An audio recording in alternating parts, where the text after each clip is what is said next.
Assalamualaikum warahmatullahi wabarakatuh. Alhamdulillahirabbil alamin. Assalatu wassalamu ala Rasulillah. Amma ba'd. Pertama-tama marilah kita selalu memanjatkan puji dan syukur atas kehadirat Allah Subhanahu wa taala yang telah memberikan kita banyak sekali nikmat sehingga kita dipertemukan kembali pada video kali ini.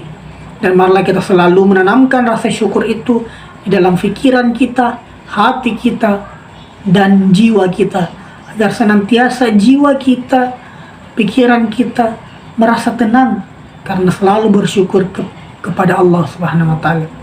Kemudian salawat serta salam tak lupa pula kita kirimkan ke Nabi Allah Muhammad sallallahu alaihi wasallam.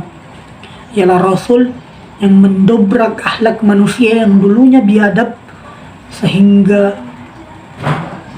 manusia penuh akan adab, sampai kita bisa merasakan adab dari manusia yang saat ini kita rasakan. Baik, sebelumnya perkenalkan, nama saya Ibnu Qayyim David dari kelas Akidah dan Filsafat 1, jurusan Akidah dan Filsafat Islam, Fakultas Usuluddin Filsafat dan Politik, Universitas Islam Negeri Alauddin Makassar. Baik, tugas video kali ini untuk memenuhi mid semester dari mata kuliah Psikologi Agama. Kemudian materi-materi yang akan saya sampaikan pada video kali ini yaitu yang pertama, pengertian dari psikologi agama. Kedua, manfaat dari mempelajari psikologi agama. Yang ketiga, faktor-faktor yang berperan dalam perkembangan jiwa beragama. Yang keempat, pembinaan agama pada anak. Yang kelima, pembinaan agama pada remaja. Dan yang keenam, yaitu salah satu aliran psikologi, yaitu aliran psikoanalisis. Yang pertama, pengertian dari psikologi agama. Psikologi yang berasal dari kata bahasa Yunani yaitu psyche dan logia, yang berarti psyche yang berarti jiwa dan logia yang berarti ilmu, di mana artian singkat dari psikologi yaitu ilmu yang mempelajari tentang jiwa. Kemudian masuk ke psikologi agama. Psikologi agama terbagi atas dua suku kata besar. Yang pertama psikologi dan agama. Psikologi dan agama ini memiliki pengertian yang berbeda dan penggunaan yang berbeda. Tetapi aspek kajian dari psikologi dan agama ini sama-sama mengkaji akan batin dari manusia. Kata psikologi atau ilmu jiwa ini dipergunakan secara umum untuk ilmu yang mempelajari tentang tingkah laku manusia. Psikologi secara umum diartikan sebagai ilmu yang mempelajari aspek gejala jiwa manusia yang normal, dewasa, dan beradab. Menurut Robert H. Towles, mendefinisikan psikologi sebagai ilmu tentang tingkah laku dan pengalaman manusia. Kemudian menurut Plato dan Aristoteles, psikologi adalah ilmu yang mempelajari hakikat manusia. Secara umum, psikologi adalah sebuah ilmu yang meneliti dan mempelajari sikap dan tingkah laku manusia sebagai gambaran dari gejala-gejala kejiwaan yang berada di belakangnya. Berikutnya kata agama. Kata agama juga menyangkut masalah yang berhubungan dengan kehidupan batinia manusia.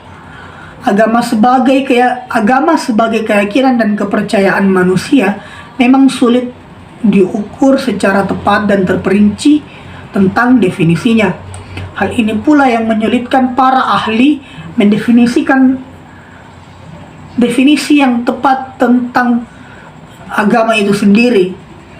J.H. Laube dalam bukunya A Psychological Study of Religion telah memasukkan lampiran yang berisi 48 definisi agama Tetapi nampaknya dia juga belum puas akan 48 definisi itu sendiri.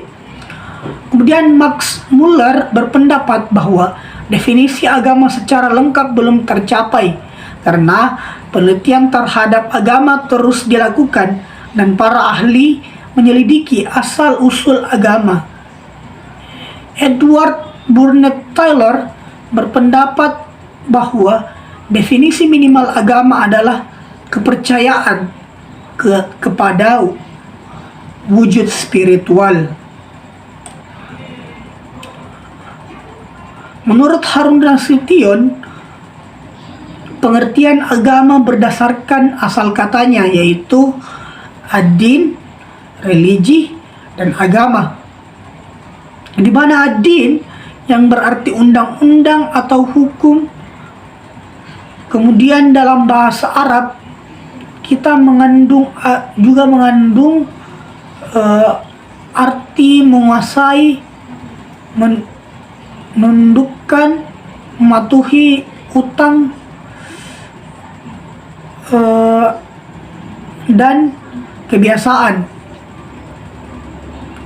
Sedangkan dari kata religi yang berarti mengumpulkan dan membaca. Emil Durkheim berpendapat agama adalah alam gaib yang tidak dapat diketahui dan tidak dapat dipikirkan oleh akal manusia itu sendiri. Kemudian psikologi agama menurut Profesor Dr. Zakia Darajat ialah meneliti pengaruh agama terhadap sikap dan tingkah laku atau mekanisme yang bekerja dalam diri seseorang, karena cara seseorang berpikir, bersikap, bereaksi, dan bertingkah laku tidak dapat dipisahkan dari keyakinannya, karena keyakinan masuk ke dalam kontribusi kepribadiannya. Kemudian juga Dr. Nico Syukur Dister berpendapat bahwa psikologi agama adalah ilmu yang menyelidiki, mendorong tindakan-tindakan manusia, baik yang sadar maupun yang tidak sadar, yang berhubungan dengan kepercayaan terhadap ajaran atau wahyu nan ilahi. Segala sesuatu yang bersifat dewa-dewa, yang juga tidak terlepas dari pembahasan hubungan manusia dengan lingkungan. Dari beberapa pendapat para ahli tersebut tentang psikologi agama, dapat diambil kesimpulan dan pengertian secara umum tentang psikologi agama, yaitu pengetahuan yang membahas pengaruh agama dalam diri, perasaan, sikap, perilaku, tindakan seseorang dalam kehidupannya, yaitu dalam berinteraksi dengan Tuhan atau penciptanya, sesaat dan sesama manusia dan lingkungannya. Kemudian yang kedua yaitu manfaat mempelajari psikologi agama. Ada beberapa manfaat yang bisa didapat jika mempelajari ilmu atau bidang keilmuan psikologi agama ini. Yang pertama yaitu menanamkan cara berpikir positif. Berpikir positif adalah berpikir yang mengarah pada hal-hal yang bersifat baik, entah itu terhadap diri sendiri, orang lain, ataupun keadaan yang sedang dihadapi. Seseorang yang memiliki pikiran positif akan selalu melihat setiap masalah dengan cara positif, sehingga menjadi tidak mudah terpengaruh dengan berbagai tantangan dan hambatan yang dihadapinya. Manusia akan selalu memiliki keyakinan bahwa masalah yang timbul akan selalu memiliki solusi yang tepat. Kemudian manfaat kedua yaitu menanamkan kecerdasan kreatif. Menurut Triantoro Safarian, kreativitas adalah kemampuan pikiran yang bersifat fleksibel dan variatif, atau pada garis besarnya kreativitas dilihat dari 4 macam dimensi, yaitu proses, person, press, dan product. Bentuk kreativitas juga dilihat dari proses individu, baik itu dorongan internal maupun eksternal yang dituangkan dalam bentuk produk yang dihasilkan. Asumsi seseorang terhadap bentuk produk kreatif apabila produk tersebut dinilai inovatif, lebih aktual dan lebih berbeda dari yang lain, seperti yang kita ketahui bahwa agama selalu mendukung segala macam usaha manusia, baik itu secara ukhrawi maupun duniawi, selama hal tersebut tidak bertentangan dengan norma-norma agama dan menjadi ibadah yang dilakukan secara ikhlas. Ibadah yang bersifat ritual adalah contohnya salat, puasa, zakat, haji, dan sebagainya. Kemudian ibadah non-ritual, contohnya seperti gotong royong, nyantuni fakir miskin, dan sebagainya. Manfaat yang ketiga, yaitu menanamkan kecerdasan emosional. Kecerdasan emosional terdiri dari potensi-potensi positif pribadi manusia, seperti empati, memahami perasaan, mengendalikan amarah, mandiri, mampu menyesuaikan diri, memecahkan masalah dengan baik, tekun, setia kawan, ramah, serta hormat kepada seseorang. Kemudian yang keempat, manfaat yang keempat yaitu membangun kecerdasan spiritual. Kecerdasan spiritual sebenarnya dilihat dari bentuk praktek dan aplikasi keagamaan yang terdapat pada keagamaannya, bukan hanya pada pemahaman agama saja. Psikologi agama juga berperan penting dalam membentuk dan meningkatkan kecerdasan spiritual jiwa individu. Profesor Dr. Ahmad Tafsir, Dekan Fakultas Tarbiyah IAIN Sunan Gunung Jati, menyatakan bahwa kecerdasan spiritual bukan hanya dilihat dari pemahaman agama saja, tetapi juga pada aplikasi agama dalam kehidupan sehari-harinya. Kemudian fungsi edukatif, yaitu manfaat kelima dari mempelajari psikologi agama.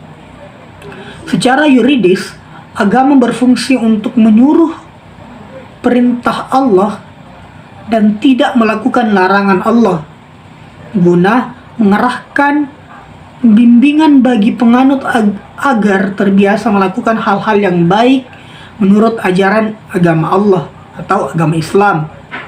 Kemudian manfaat yang kelima yaitu fungsi penyelamatan. Psikologi agama juga berfungsi sebagai penyelamat. Artinya, dalam psikologi agama juga terdapat penjelasan mengenai dua alam, yaitu dunia dan akhirat, di mana kedua hal itu harus diyakini oleh setiap manusia.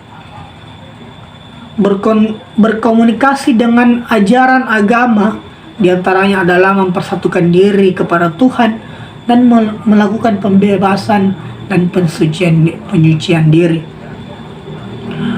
Kemudian manfaat yang ketujuh yaitu fungsi perdamaian. Dalam psikologi agama, seorang juga bermanfaat untuk mencapai manfaat relaksasi bagi jiwa dan kedamaian batinnya. Dari aspek tuntunan agama, di mana rasa bersalah dan berdosa dapat hilang dari batin apabila manusia telah menebus dosa atau kesalahan dengan bertaubat. Yang kedelapan, manfaat yang kedelapan yaitu sebagai fungsi social control. Psikologi agama sebagai social control dalam tuntunan baik itu secara pribadi ataupun kelompok yang berfungsi sebagai norma-norma kehidupan agama, sehingga agama menjadi pengawas baik secara individu maupun berkelompok. Secara instansi, agama adalah norma yang dipatuhi oleh penganut agama, sedangkan secara dogmatis, agama memiliki sifat dogmatis, yakni sifat yang berkaitan dengan aspek kenabian.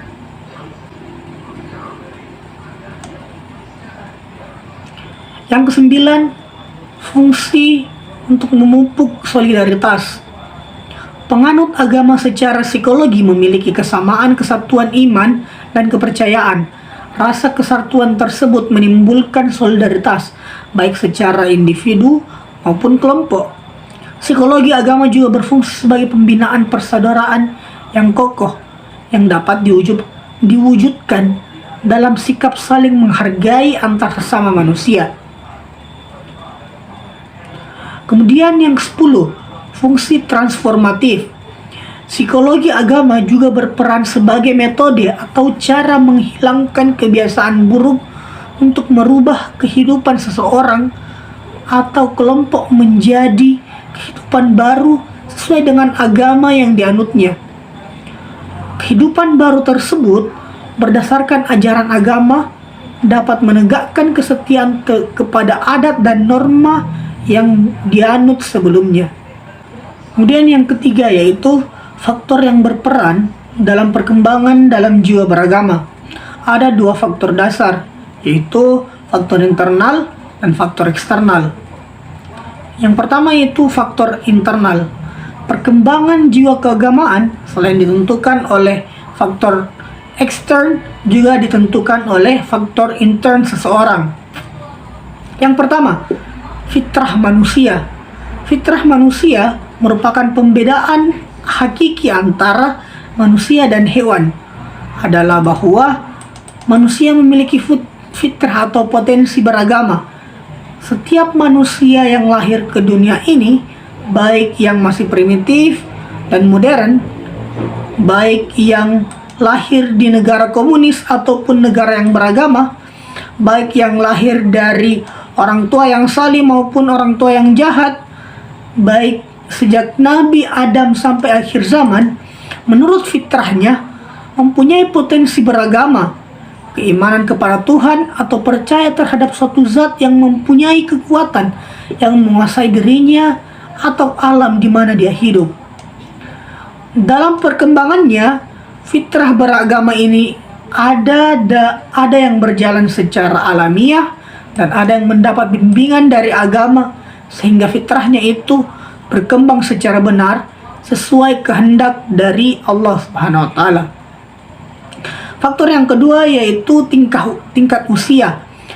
Dalam bukunya The Development of Religious Children Ernest Harms mengungkapkan bahwa perkembangan pada anak-anak ditentukan oleh tingkat usia mereka. Perkembangan tersebut dipengaruhi pula oleh perkembangan berbagai aspek kejiwaan, termasuk perkembangan berpikir. Ternyata anak yang menginjak usia berpikir kritis lebih kritis pula dalam memahami ajaran agama.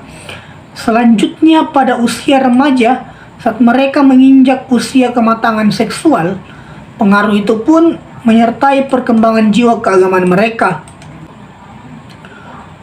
Hubungan antara perkembangan usia dengan perkembangan jiwa keagamaan tampaknya tak dapat dihilangkan begitu saja.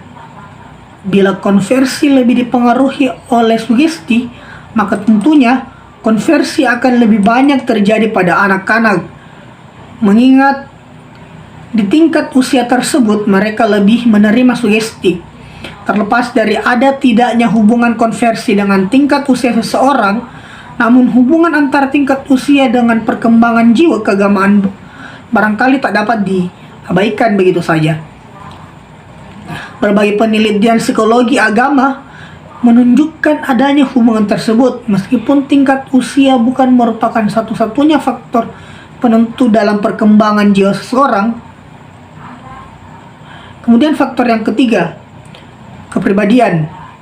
Kepribadian menurut pandangan psikologi terdiri dari dua unsur, yaitu unsur hereditas dan lingkungan.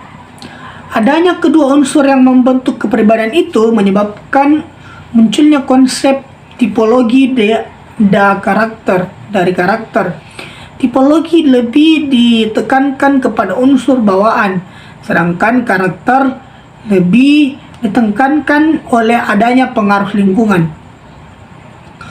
Unsur pertama bawaan merupakan faktor intern yang memberi ciri khas pada diri seseorang. Dalam kaitan ini, kepribadian sering disebut identitas seseorang yang sedikit banyaknya menampilkan ciri-ciri pembedaan dan individu lain di luar dirinya. Dalam kondisi normal, memang secara individu manusia memiliki perbedaan dalam kepribadian. Perbedaan ini diperkirakan berpengaruh terhadap perkembangan aspek-aspek kejiwaan termasuk jiwa keagamaan. Kemudian faktor yang keempat, kondisi kejiwaan. Kondisi kejiwaan ini terkait dengan kepribadian sebagai faktor intern. Menurut Sigmund Freud, menunjuk pada gangguan kejiwaan ditimbulkan oleh konflik yang tertekan di alam ketidaksadaran manusia. Konflik akan sumber gejala kejiwaan yang abnormal. Gejala-gejala kejiwaan yang abnormal ini bersumber dari kondisi saraf, kejiwaan, dan kepribadian. Kondisi kejiwaan yang bersumber dari NORS ini menimbulkan gejala kecemasan neuros, obsesi, dan kompulsi dan amnesia. Barangkali banyak jenis perilaku abnormal yang bersumber dari kondisi kejiwaan yang tak wajar. Tetapi yang penting dicermati adalah hubungannya dengan perkembangan jiwa keagamaan. Kemudian faktor eksternal. Faktor eksternal yang dinilai berpengaruh dalam perkembangan jiwa keagamaan dapat dilihat dari lingkungan di mana seseorang itu hidup. Yang pertama, lingkungan keluarga. Lingkungan keluarga merupakan satuan sosial yang paling sederhana dalam kehidupan manusia. Keluarga merupakan lingkungan sosial pertama yang dikenalnya. Dengan demikian, kehidupan keluarga menjadi fase sosialisasi bagi pembentukan keagamaan anak. Sigmund Freud dengan konsep father image menyatakan bahwa perkembangan jiwa keagamaan anak dipengaruhi oleh citra anak terhadap bapaknya. Jika seorang bapak menunjukkan sikap yang tingkah laku yang baik, maka anak cenderung mengidentifikasi sikap dan tingkah laku yang baik pula. Begitupun sebaliknya. Jikalau orang tua mempraktikkan tingkah laku yang buruk, maka anak pun akan mencontohkan tingkah laku yang buruk. Pengaruh kedua orang tua terhadap perkembangan jiwa keagamaan anak dalam pandangan Islam sudah disadari. Oleh karena itu, sebagai intervensi terhadap perkembangan jiwa keagamaan tersebut, kedua orang tua diberikan beban tanggung jawab.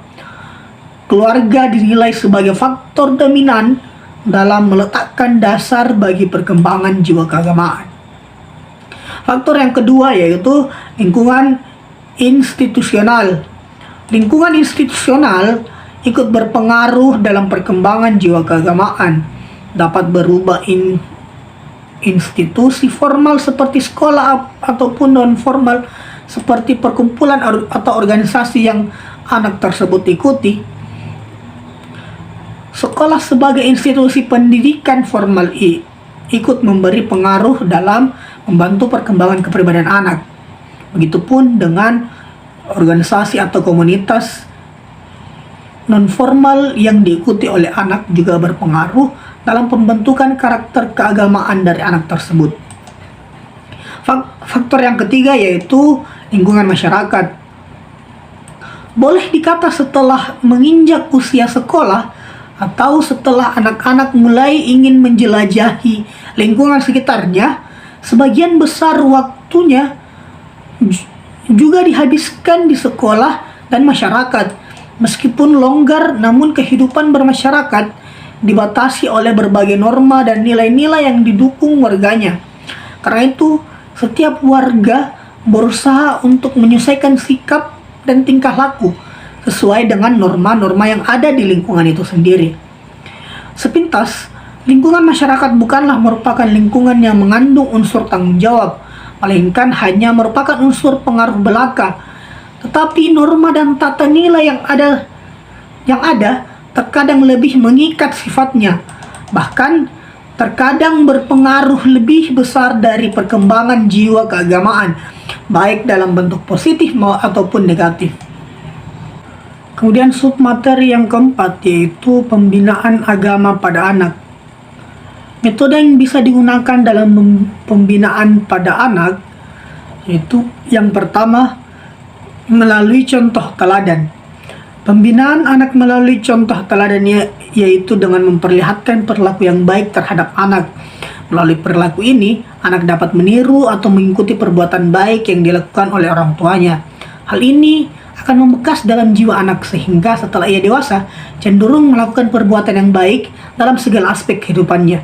Seorang anak yang tidak dididik semenjak kecil, sulitlah ia di waktu dewasa akan menjadi anak yang dengan sendirinya melakukan kegiatan yang dia inginkan tanpa melihat contoh yang baik dari kedua orang tuanya.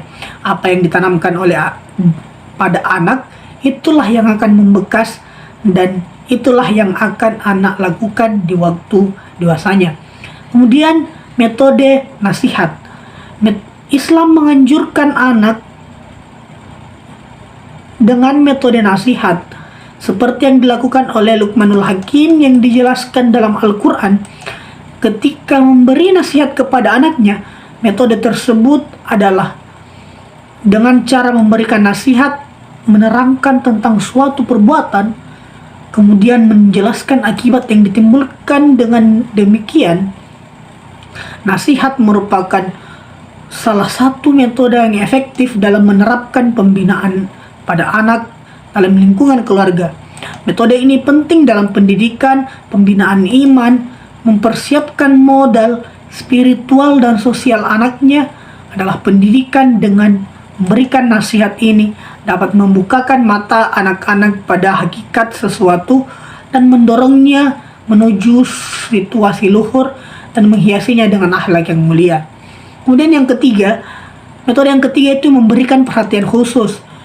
Yang dimaksud dengan pembinaan dengan memberikan perhatian yang khusus adalah mencurahkan perhatian dan senantiasa mengikuti perkembangan anak dalam pembinaan akidah dan moralnya, seperti sosial dan spiritualnya. Di samping selalu bertanya tentang situasi pendidikan jasmani dan rohaninya, pembinaan ini dianggap sebagai asas terkuat dalam membina manusia secara utuh, yang menunaikan hak setiap orang yang memiliki hak dalam kehidupannya, termasuk mendorongnya untuk menunaikan tanggung jawab dan kewajibannya secara sempurna. Melalui upaya tersebut terciptalah hakiki sebagai batu permata dalam membangun pondasi Islam yang kokoh pada diri anak-anak. Yang keempat, membiasakan anak-anak melakukan yang baik. Dalam Islam, metode pembinaan anak dikenal dua metode secara garis besar, yaitu pengajaran dan pembiasaan. Yang dimaksud dengan pengajaran ialah upaya teoritis dalam perbaikan dan pendidikan. Sedangkan pembiasaan adalah upaya dalam membentuk atau pembinaan serta persiapan. Karenanya, setelah diketahui bahwa kecenderungan dan naluri anak dalam pengajaran dan pembiasaan. Kemudian metode berikutnya itu memberikan hukuman. Memberikan hukuman bagi anak yang melanggar kewajiban agamanya atau melakukan tindakan kejahatan merupakan metode yang efektif dalam pembinaan anak. Mendidik anak dengan memberikan hukuman apabila si anak tidak melakukan perintah atau anjuran orang tua yang bersifat kebaikan merupakan metode efektif dalam mendidik anak. Tujuan dari penghukuman anak ini sebatas tidak menyakiti atau merusak fisik anak. Misalnya, memukul pada organ tubuh yang tidak sensitif seperti memukul kakinya apabila ia enggan disuruh melaksanakan sholat, dan jangan memukul kepala yang dapat mengganggu organ sarafnya. Hal ini menunjukkan hukuman dapat diterapkan sebagai salah satu metode orang tua dalam membina anak. Kemudian yang kelima yaitu pembinaan agama pada remaja. Yang pertama, metode pendidikan dalam keluarga. Orang tua adalah orang yang pertama dan yang paling utama mempunyai peran dan tanggung jawab yang penting dalam pembinaan pendidikan agama Islam terhadap putra-putrinya. Hal ini karena secara kodrati orang tua diberi kepercayaan untuk mendidik, membimbing, dan mengasuh anaknya. Orang tua hendak membina pendidikan agama bagi anak-anaknya yang remaja. Namun, demikian pendidikan agama Islam yang bagi remaja bukan masalah yang ringan dan bukanlah masalah yang harus diatasi pada masa remaja saja, melainkan harus dirintis dan dibina semenjak dini. Kemudian metode yang kedua, pendidikan agama bagi remaja di sekolah. Di sekolah, guru mempunyai peran penting dalam mendidik siswanya. Hal ini sesuai dengan pendapat Sanafiyah Faisal bahwa dalam sistem pendidikan persekolahan, diakui atau tidak, kedudukan guru sangat menentukan. Jumlah dan kualifikasi guru amat menjadi perhatian di dalam persekolahan. Kemudian submateri yang kelima itu aliran psikoanalisis. Aliran psikologi ini dikembangkan oleh Sigmund Freud dan pada pengikutnya sebagai studi fungsi yang berlaku pada psikologi manusia. Sigmund Freud sendiri dilahirkan di Moravia pada tanggal 6 Mei 1856 dan meninggal di London pada tanggal 23 September 1939. Sigmund Freud berasumsi bahwa energi penggerak awal perilaku manusia berasal dari dalam diri manusia yang terletak jauh di alam bawah sadar manusia. Itulah sebabnya mengapa begitu banyak penyakit fisik yang disebabkan oleh tertekannya psikologi seseorang. Tekanan psikologi itu ditekan ke dalam alam bawah sadar seseorang. Menurut Sigmund Freud juga, manusia itu terdiri dari 3 komponen, yaitu ID, ego, dan superego. ID merupakan sumber segala energi psikis, sehingga ID merupakan komponen utama dalam kepribadian. ID adalah satu-satunya komponen kepribadian yang hadir sejak lahir. Aspek kepribadiannya sadar dan termasuk dari perilaku naluriah dan primitif. ID didorong oleh prinsip kesenangannya yang berusaha untuk menemukan semua keinginan dan kebutuhan. Apabila tidak terpenuhi, maka akan timbul kecemasan dan ketegangan. Menurut Sigmund Freud, mencoba untuk menyelesaikan ketegangan yang diciptakan oleh prinsip kesenangan dengan proses utama yang melibatkan proses dalam pembentukan citra mental dari objek yang diinginkan sebagai cara untuk memuaskan kebutuhan. Sebagai contoh adalah ketika merasa lapar atau haus, maka akan segera memenuhi kebutuhan tersebut dengan makan atau minum sampai ID tersebut terpenuhi. Yang kedua, yaitu ego. Ego adalah komponen kepribadian yang bertanggung jawab untuk menangani dengan realitas. Menurut Sigmund Freud, ego berkembang dari ID dan memastikan bahwa dorongan dari ID dapat dinyatakan dalam cara yang dapat diterima dunia nyata. Fungsi ego, baik di pikiran sadar, prasadar, dan tidak sadar, ego beroperasi menurut proses sekunder. Tujuan proses sekunder adalah mencegah terjadinya tegangan sampai ditentukannya suatu objek yang cocok untuk memuaskan kebutuhan. Dengan kata lain, fungsi ego adalah menyaring dorongan-dorongan yang ingin dipuaskan oleh ID berdasarkan kenyataan. Dan komponen yang terakhir adalah superego. Superego adalah suatu gambaran kesadaran akan nilai-nilai dan moral masyarakat yang ditanam oleh adat istiadat, agama, orang tua, dan lingkungannya. Pada dasarnya, superego adalah hati nurani, jadi superego memberikan pedoman untuk membuat penilaian baik benar atau yang salah. Superego hadir dalam sadar, prasadar, dan tidak sadar. ID, ego, dan superego saling mempengaruhi satu sama lain. Ego bersama dengan superego mengatur dan mengarahkan pemenuhan ID dengan berdasarkan aturan-aturan yang benar dalam masyarakat, agama, dan perilaku yang baik atau buruk. Terima kasih. Saya Ibnu Qayyim David, mohon pamit undur diri. Terima kasih telah menonton video ini. Assalamualaikum warahmatullahi wabarakatuh.